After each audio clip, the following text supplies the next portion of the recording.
फैगौ माने assembly election अर्थात बिधान सभायाव जों जे बिराद मोजाङै देरहागोन बेनो लक्षन 190 दा बे आरम्भ चिरां जिल्लायाव बे आरम्भ आरो गोबां जोंहा हाबबावनांगौ दङ दा जोङो दा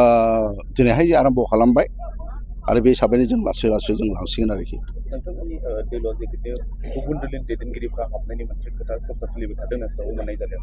दा बेखौ मानो थाखाय लानाय गैया बिथांमोननि थाखाय दा जोंहा बेखौ जों नायगासिनो दं सालिजारिथ' खालामनांगोन ना फैबानो जे लागोन नङाना जोंहा नायनाङाबा एसे सालिजारि खालामनांगोन बे सालिजारि खालामनायनि उनावहाय जोङो सिन्था खालामगोन फैगौ बिसायख'थियाव सिडली समस्ति हिसाबै नोंथांनि नामा ओंखारदों दा दोलोआ जुदि नोंथांखौ जुदि